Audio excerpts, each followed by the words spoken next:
In a room full of Paris's most powerful elite, one man stood silent as champagne dripped from his hair, but what they didn't know was that his silence would cost them everything. Imagine standing in the most beautiful room you've ever seen. Crystal chandeliers hang from ceilings painted with angels. The floor beneath your feet is marble, so polished you can see a reflection. Every surface gleams with gold. The air smells like expensive perfume and older money. Outside the floor-to-ceiling windows, the Eiffel Tower stands illuminated against the Paris night sky, like a guardian watching over the city. This is where dreams are made, right? This is where the powerful gather to celebrate their victories, to make deals that will shape the future, to toast to empires that seem like they'll last forever. But sometimes in rooms like these, something else happens. Sometimes, in the most beautiful places, the ugliest parts of human nature reveal themselves. Let me tell you about Leo Morrow. At 36 years old, Leo had built something remarkable. While others talked about changing the world, he actually did it. His tech company had revolutionized how people accessed education in remote areas. Children in villages without schools could now learn from the best teachers in the world. Farmers could access weather data that saved their crops. Small businesses could compete with giants. He didn't come from money. He came from a small apartment in Lyon where his mother worked 2 jobs and still sang while making dinner. He came from scholarship applications and nights studying under streetlights because the electricity had been cut off. He came from the kind of hunger that doesn't just live in your stomach.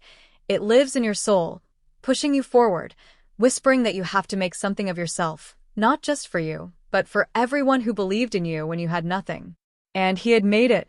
Against every odd, he had built something that mattered.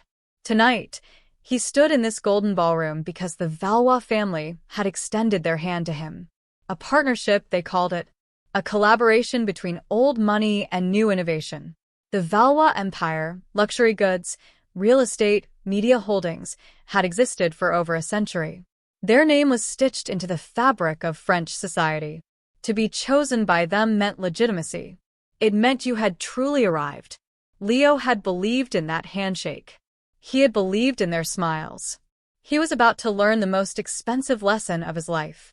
Sébastien Valois moved through the crowd like a shark through water, smooth, confident, and always hunting. At 28, he had never worked a day in his life, but he wore success like a tailored suit. Why would he need to work? His great-great-grandfather had built an empire. His grandfather had expanded it. His father, Antoine, had modernized it. And Sébastien? Sébastien just had to exist, to show up at parties like this one, to smile for cameras, to remind everyone that some families are simply born to rule. He was handsome in that way that money makes people handsome. Perfect teeth, perfect hair, skin that had never known real sun or real stress. He wore a watch that cost more than most people's cars. When he laughed, people around him laughed too, not because he was funny, but because that's what you do when someone with that much power makes a sound. Tonight, Sébastien was bored. These events were always the same. The same people saying the same things, pretending to care about innovation and progress while really just protecting their positions at the top. He had given the same speech 3 times this month. Something about bridging tradition and technology. The words meant nothing. They were just sounds that made investors feel good. But then his eyes landed on Leo Morrow, standing near the bar, and Sébastien felt something flicker inside him. Not respect. Not curiosity. Something darker. Opportunity. His mother, Celeste, appeared at his elbow. She had that ability to materialize exactly when she sensed something interesting was about to happen. She was 55 but could pass for 40, maintained by the best surgeons money could buy. Her dress probably cost more than Leo's first car. "Darling," she whispered, her lips barely moving, her smile never faltering. "Are you thinking what I'm thinking?" Sébastien glanced at his father, Antoine, who stood nearby. The patriarch of the Valois Empire nodded slightly. "Permission granted. You see, this is how people like the Valois family maintain power. It's not just about having money. It's about reminding others that they don't. It's about drawing lines, clear and brutal, between who belongs and who is simply being tolerated." Leo Morrow, with his off-the-rack suit and his earnest speeches about making the world better, had forgotten his place. He had started to believe he was their equal, that his intelligence, his innovation, his actual contributions to society somehow mattered as much as their bloodline. They needed to remind him. They needed to remind everyone. The room fell silent as Sebastian picked up a bottle of champagne from a nearby table. Not a glass. A full bottle. Dom Perignon, vintage, worth thousands. Leo saw him coming but didn't understand. Not yet. He smiled, thinking perhaps this was some tradition he didn't know about, some custom of these glittering people that he'd learned to navigate. Leo Morrow, Sebastian announced loudly, making sure every person in that ballroom could hear. The brilliant innovator. The self-made man. The future of France. People turned. Conversations stopped. Phones came out, cameras already recording. Leo's smile wavered. Something in Sebastian's voice wasn't right. It was too sharp. Too cold. Like a blade wrapped in silk. "We wanted to honor you tonight," Sebastian continued, circling Leo slowly, "to show our appreciation for your contribution."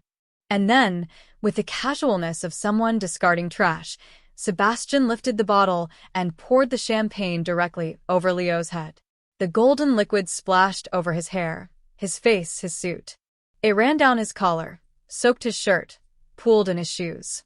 The bottle emptied slowly, deliberately, while Sebastian smiled like he was watering a plant. The laughter started with Celeste, high and bright and cruel. Then Antoine joined in, his deep chuckle of approval. Then the others, like a wave spreading across the room. Some laughed because they thought it was funny. Others laughed because they were afraid not to. A few didn't laugh at all, but they didn't stop it either, and sometimes silence is its own kind of participation. Leo stood there, champagne dripping from his chin, his eyes closed. In that moment, he had a choice. We always have a choice, even when it feels like we don't. He could grab Sebastian by the throat. He could shout, curse, fight back with his fists the way his body was screaming at him to do. He could storm out, let the anger consume him, let them see they had wounded him. Or he could do something else. Something they wouldn't expect. He could stay silent. Not the silence of shame. Not the silence of defeat. The silence of someone who understands that some battles are won not in the moment, but in what comes after. Leo opened his eyes. He looked directly at Sebastian, then at Celeste, then at Antoine. He saw them clearly for the first time, not as partners, not as allies, but as exactly what they were. People who had mistaken cruelty for power. People who thought humiliation was a form of control. People who had no idea what they had just started. He reached up, slowly, and wiped the champagne from his face with the back of his hand. Then he straightened his soaking jacket and began walking toward the stage where he was supposed to give his keynote speech. Every step echoed in that silent ballroom. Every eye followed him. The phones kept recording. The world was watching. Sebastian's smile began to fade. This wasn't the reaction he wanted. Where was the anger? Where was the breakdown? Why wasn't Leo running, humiliated and broken? Leo reached the stage and climbed the steps. He stood behind the microphone and looked out at the crowd. At the Valois family, still clustered together, confusion beginning to cloud their faces. At the other guests, frozen between entertainment and horror. At the cameras, recording everything. When he spoke, his voice was calm. Clear. The voice of someone who had just made a decision that would change everything. "Ladies and gentlemen," Leo began. "I came here tonight to announce an exciting partnership between my company and the Valois Group." He paused. Champagne dripped from his hair onto the podium. That partnership no longer exists. 7 words. Just 7 words. The room erupted. Effective immediately, Leo continued over the rising noise. "My company is severing all ties with the Valois Group. All contracts are terminated. All joint ventures are dissolved. Every association between what we build and what they represent ends tonight, in this room, witnessed by all of you." Celeste's face went white. Antoine stepped forward, mouth opening to speak, but no words came. Sebastian just stood there, the empty champagne bottle still in his hand, looking like a child who had just broken something precious and was only now realizing what he'd done. "You see," Leo said, his voice growing stronger, "I built my company on a simple principle that technology should serve humanity, not humiliate it. That power should lift people up, not push them down. And I will not allow my life's work to be associated with people who use their privilege as a weapon." He was no longer speaking to the Valois family. He was speaking to everyone watching, everyone recording, everyone who would see this video tomorrow when it spread across every social media platform, every news outlet, every corner of the internet where people gathered to witness moments when the world shifted. "Thank you for showing me who you really are," Leo said, looking directly at Sebastian. "Thank you for this clarity."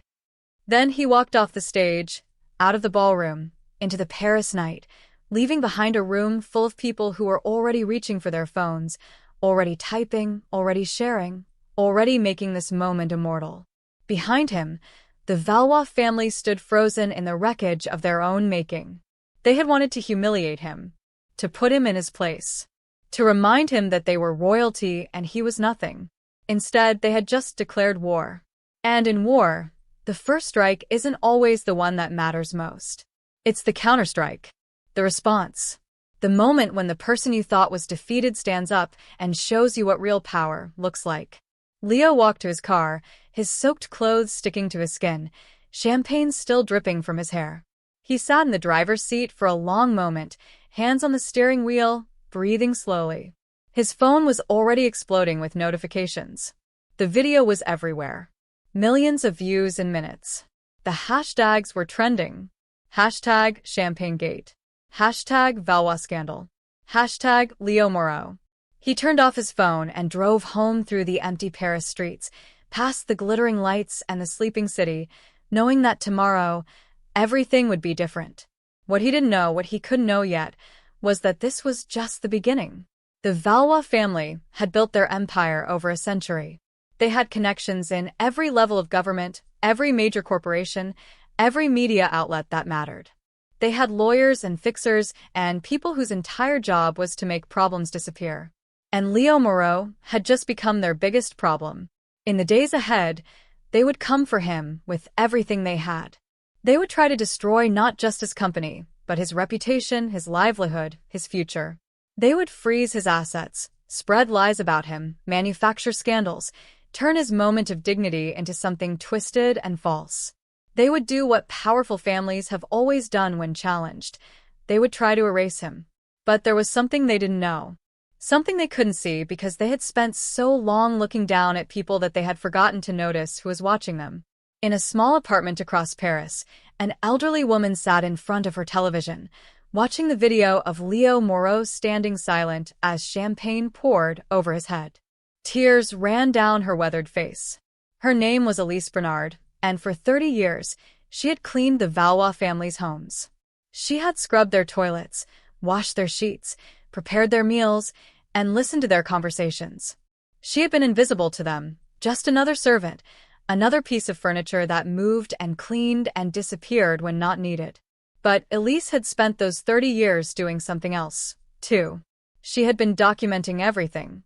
Every lie, every crime, every secret they thought was buried. And as she watched Leo Morrow walk away from that ballroom with his head held high, Elise Bernard made a decision. It was time for the invisible to be seen. It was time for the truth to speak. Tomorrow, she would knock on Leo Morrow's door. And together, they would finish what the champagne started. 3 days after the champagne incident, Leo Morrow's world was burning. Not metaphorically. Actually burning. His company stock had plummeted 40%. 3 major investors had pulled out overnight, citing concerns about leadership stability. His bank accounts were frozen, a temporary measure, they said, pending investigation into financial irregularities that had mysteriously appeared in anonymous tips to federal authorities. His face was everywhere, but the story had changed. It wasn't about a man standing up to bullies anymore. It was about an unstable CEO who had manufactured a controversy for attention. About a social climber who had disrespected one of France's most respected families. About a nobody who didn't know his place. The Valois machine had awakened, and it was magnificent in its brutality. Leo sat in his apartment, a modest place in the Morrow, nothing like the mansions the Valois family owned, and watched his life unravel on a laptop screen. News articles, blog posts, social media threads, videos that had been edited to make him look aggressive, unhinged, dangerous. They were good at this. They had been doing this for generations. One headline read, "Tech mogul's meltdown. Sources say Morrow has history of erratic behavior." Another, "Former employees describe toxic work environment at Morrow's company." The employees quoted were anonymous. The sources were unnamed. But the damage was real. His lawyer had called that morning. "Leo, they're claiming you breached the partnership agreement. They're suing for 200 million euros. They're also pushing a narrative that you sabotaged joint projects. I need you to understand, these people have resources we can't match. We need to think about settlement." Settlement. Surrender. Admit he was wrong for standing up when someone poured champagne on his head like he was trash to be disposed of. Leo closed his laptop. His hands were shaking. Not from fear, though there was plenty of that, but from exhaustion. From the weight of fighting alone. From the realization that maybe the world really did belong to people like the Valois family, and people like him were just visitors who could be evicted at any moment. There was a knock at his door. He almost didn't answer it. Journalists had been camping outside for days. Photographers with long lenses. Microphones shoved in his face every time he tried to leave. Questions shouted like accusations. Did you plan this publicity stunt? Are you trying to extort the Valois family? Is it true you're filing for bankruptcy? But something made him get up. Some instinct that this knock was different. He looked through the peephole and saw an elderly woman standing in the hallway. She was small, maybe 70 years old, with silver hair pulled back in a neat bun. She wore a simple coat and carried a worn leather bag. Her face was kind but tired, etched with lines that spoke of a long life and hard work. Leo opened the door slowly. "Can I help you?" "Monsieur Morrow," she said softly. Her voice had a strength to it that didn't match her gentle appearance. "My name is Elise Bernard. I worked for the Valois family for 30 years. I think we need to talk." They sat at his small kitchen table, and Elise placed her leather bag between them like it was something precious. Or dangerous. Maybe both. "I saw what they did to you," she said, her hands folded on the table. "I saw the video. Everyone did. But what everyone didn't see was what I've seen for 3 decades. Leo leaned forward. "What do you mean?" "I was their housekeeper," Elise explained. "I cleaned their homes. All of them. The main estate, the Paris apartment, the villa in Nice, Sebastian's penthouse. I was there when they had their private meetings. When they thought they were alone. When they made their plans." She paused, looking at him with eyes that had witnessed too much. "They think servants are invisible, Monsieur Morrow. They think we don't understand what we hear. They think we're too stupid or too insignificant to matter. But I understood everything. And I wrote it all down." Elise opened her bag and pulled out a folder. It was thick, stuffed with papers, tabs marking different sections. Years of documentation organized with meticulous care. "Financial fraud," she said, pointing to one section. "They've been manipulating their company's books for years. Hiding assets offshore. Bribing officials to win contracts. I have dates, amounts, account numbers. I found documents in trash bins in recycling, left on desks because they never thought someone like me would understand what they meant." She moved to another section. Discrimination. Systematic. They've refused to hire anyone who didn't fit their idea of the right kind of person. They've fired employees who got sick, who got pregnant, who were too old. They've paid women less than men for the same work. They've used racial slurs in private that would destroy them if the public knew. Another section. Tax evasion. Labor violations. Environmental crimes at their factories. Intimidation of journalists. Payments to politicians. Leo stared at the folder like it was a bomb, which in a way it was. "Why?" he asked. "Why did you keep all this? Why didn't you go to the authorities years ago?" Elise's eyes filled with tears, but she didn't let them fall. "Because I was afraid. Because I needed my job. Because people like me don't win against people like them. I have a daughter, Monsieur Morrow. I have grandchildren. The Valois family, they destroy people who cross them. I've seen it happen. I watched them ruin a business partner who questioned their ethics. I watched them drive a former executive to suicide after they framed him for embezzlement he didn't commit. They make people disappear, not with violence, but with lawyers and lies and money that can rewrite reality. She touched the folder gently. So I stayed quiet. I cleaned their toilets and made their beds and served their dinners, and I wrote everything down. I told myself that someday, maybe, when I was old enough that they couldn't hurt me anymore, I would do something with all this. And now? Leo asked. Now I'm 72 years old, Elise said. I'm retired. My daughter is grown, safe, living in Canada with her family. And I watched them pour champagne on your head like you were nothing, and I saw you stand there with more dignity than they've shown in their entire lives, and I thought. She paused, her voice breaking. I thought, if he can be brave, so can I. Leo reached across the table and took her weathered hands in his. Elise, if we use this, they'll come after you. Everything you feared, they'll do worse. I know, she said simply, but I'm tired of being invisible. I'm tired of watching them hurt people. And I think you're tired too. She was right. He was tired, exhausted. But looking at this woman who had spent 30 years documenting truth in silence, who had risked everything to knock on his door, Leo felt something else stirring inside him. Not just anger. Not just defiance. Hope. We'll need lawyers, Leo said. Good ones. And we'll need to go public with this carefully. If we just dump it all at once, they'll bury it, claim it's fabricated, discredit you. I've thought about that, Elise said. She pulled out her phone, an old model, but it worked. I also have photographs.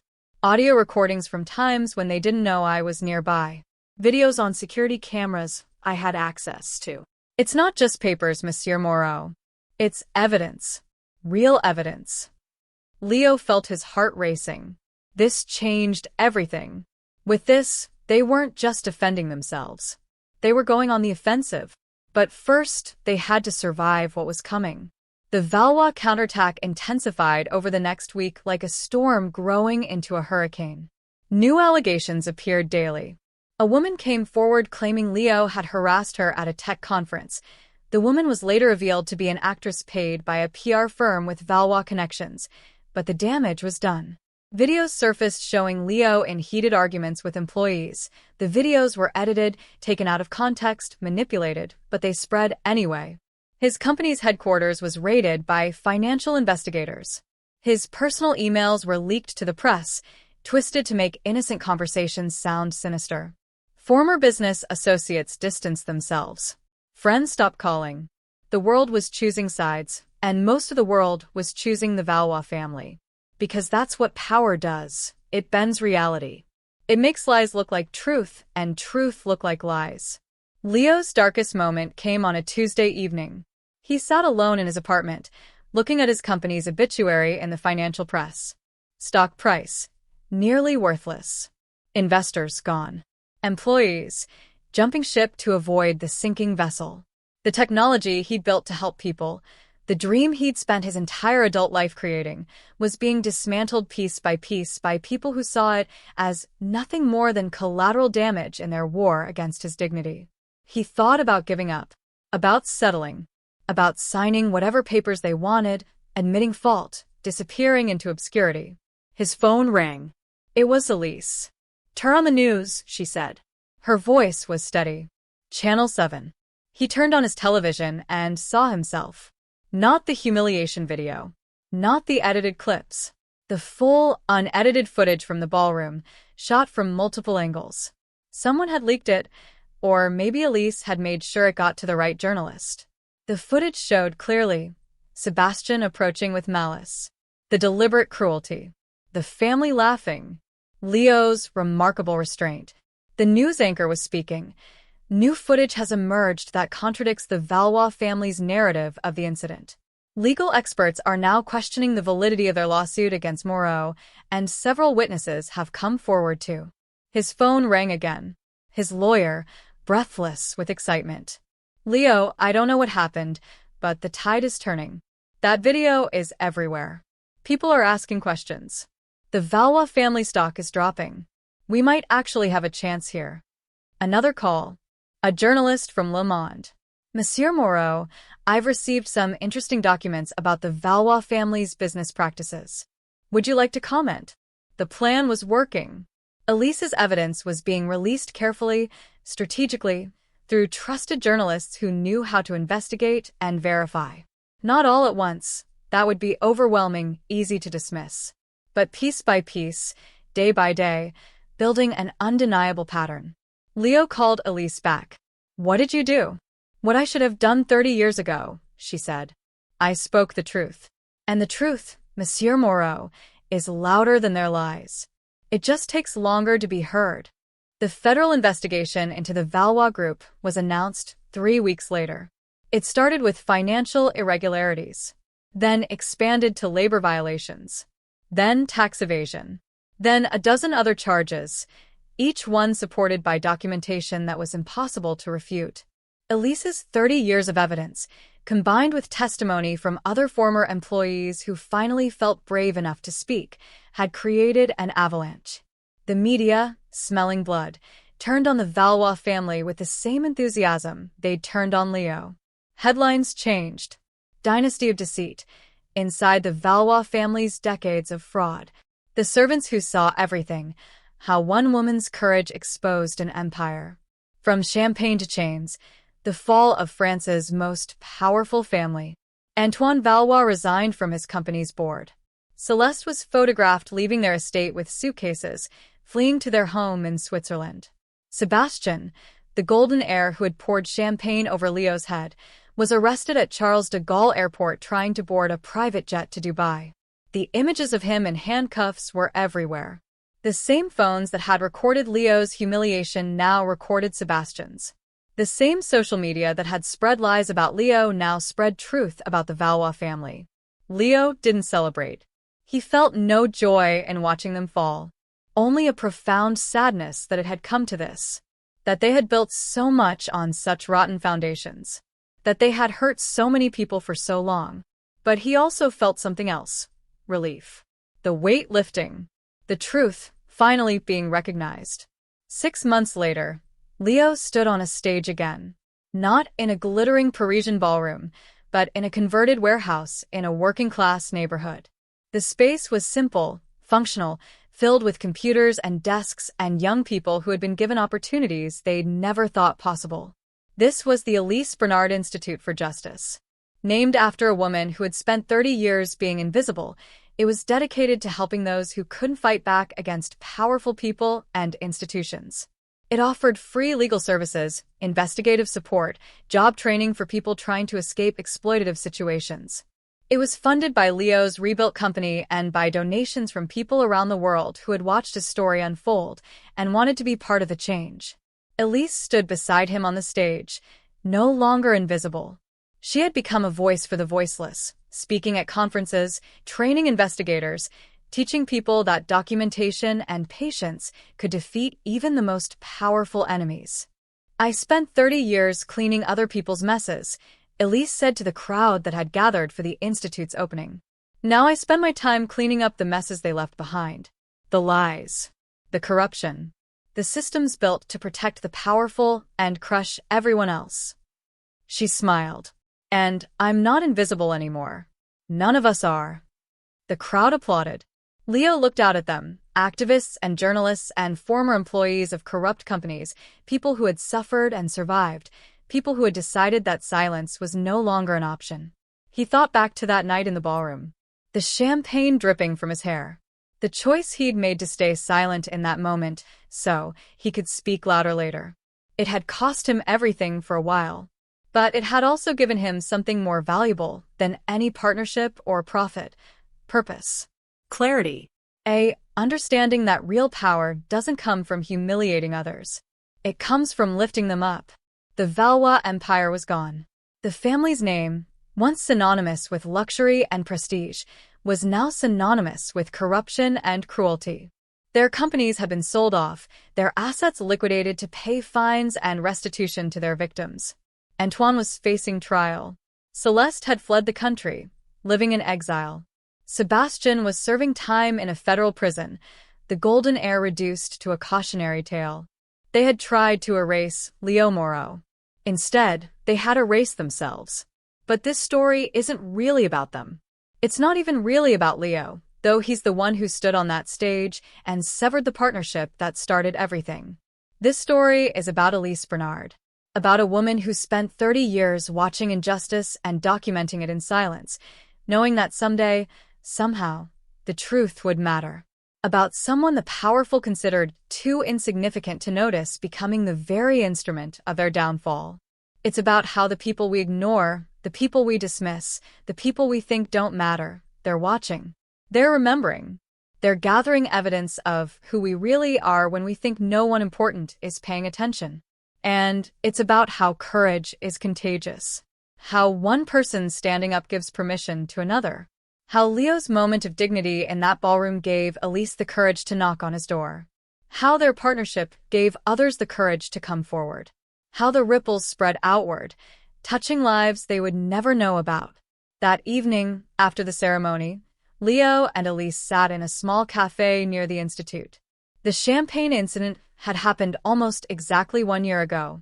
It felt like a lifetime. Do you ever regret it? Elise asked. Everything you lost. Everything you went through. Leo thought about it.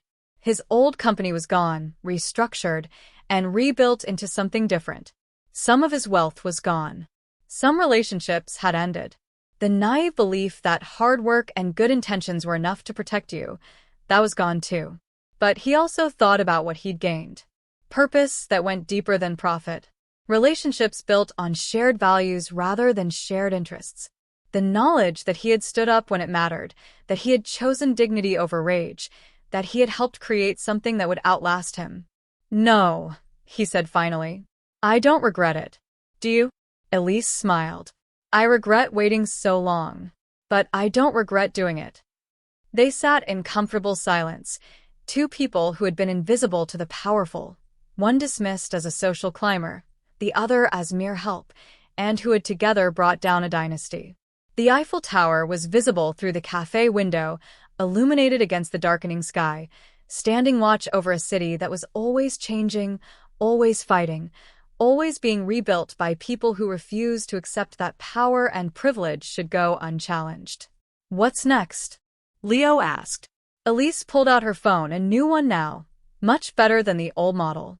I've been contacted by 3 more former employees of powerful families. They have stories. They have evidence. They want to know if we can help. Leo smiled. We can always help. Because that's what the Elise Bernard Institute for Justice was for. Not revenge. Not tearing down for the sake of destruction. But accountability. Truth. Giving voice to those who had been silenced.